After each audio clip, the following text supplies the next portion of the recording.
back to the Blue Review. Corporate Greg Bergman, along with the birthday boy. Look at that, Beto Duran. Coming back to the Blue Review, and the Blue Review is presented by Los Angeles International Airport. Hire LAX creates life-changing career opportunities for Los Angeles residents. For more information, check out Hire LAX on Eventbrite. All right, Beto, 10 in a row. Dodgers clicking, and now it's not just about the bad teams anymore. They're also beating the Brewers 2 in a row. Got another good matchup again tonight, where you're going to see Lance Lynn, who we haven't seen against an actual good team yet, against Corbin Burns, who's been really good, obviously. But how are you feeling about the Dodgers now after 2 against the Brewers? They're fun. They're really fun to watch, and you see that they've won 10 in a row. You know, in the past, we're like, oh, hopefully they're not peaking too soon. Well, we don't have to worry about this team because you don't know where they're going to peak or not. They can only get better. A team like the Dodgers right now, you can see they're just riding that wave. And what I love is that they're burying everybody behind them. You know, the last couple of years, like, okay, they would kind of get to the end of the finish line, but they let teams hang around. Now, Arizona, nobody talks about them. San Diego, nobody's talked about them. It's more about how is that matchup going to be with the Braves in the NLCS. Not that they're looking too far ahead. The team isn't.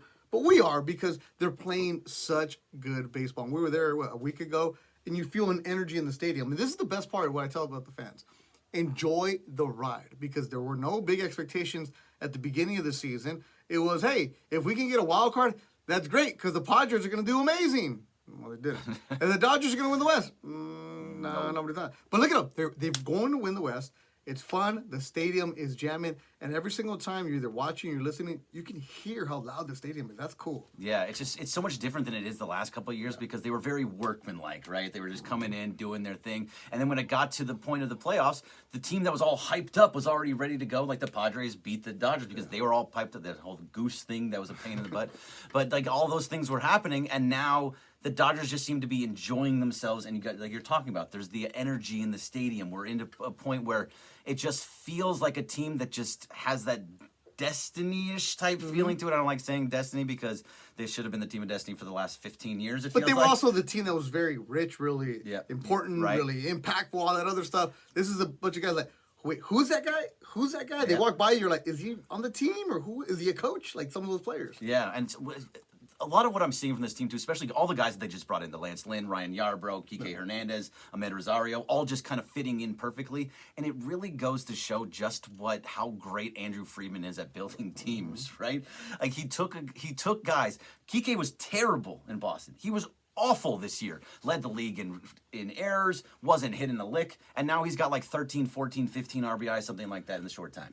A couple weeks ago, we were talking to a different player on a team, on a visiting team. And I was like, hey, what's up with this analytics stuff? Are you guys adapting? He's like, dude, whatever the Dodgers are doing right now, and he's like, they're not cheating. It's not that. No. It's just their department is ahead of everybody else. So if a player like Kike or Ahmed Rosario shows up, and they just have, it's like a cheat code, right? They have the answers ahead of time. Not that they're cheating, but it's more of our analysis is really good. Our computers are better than you right now because of what the information they're being given that all the teams have access to. It's just the Dodgers find a way to exploit that one little department that says, hey, Kike, lay off of this pitch and only go to this, or Ahmed, don't do this, where in his previous teams, they didn't have that information. No, and it's a good point, because it's just basically saying, this is what you're going to focus on. Don't worry about anything else. Don't swing at that pitch. Yeah. You would have there. That's what you're looking for. Yeah. You're working for X, Y, and Z, and that's it. Everything else, don't do it, and it's paying dividends. Look at even Lance Lynn has been looking all of a sudden great. He had like an 80 ERA, whatever it was in Chicago. He doesn't give up runs. Yeah. And one of the things also a player for the Rockies told me, and also intern Lucas who was with me, it's like their bullpen, goes, Gratterall throws 100. You don't know where it's going, but you're still like wondering, okay, he can easily just throw 3 down the pipe and get you and freeze you. Yep. And Kershaw threw against the Rockies that first game back. He said, look, Kershaw doesn't miss. He just needs to go 5 for this team, and he's going to go a solid 5. The Dodgers pitching staff isn't a concern amongst other teams in the National League, which I thought it would be. Players, they face them every day. Like, no, because Yarbrough comes in, or Phillips is going to be lights out for him. Like, we at times feel like, okay, if they get to the pen, we don't have real much of a chance. You just got to hope that they make a mistake.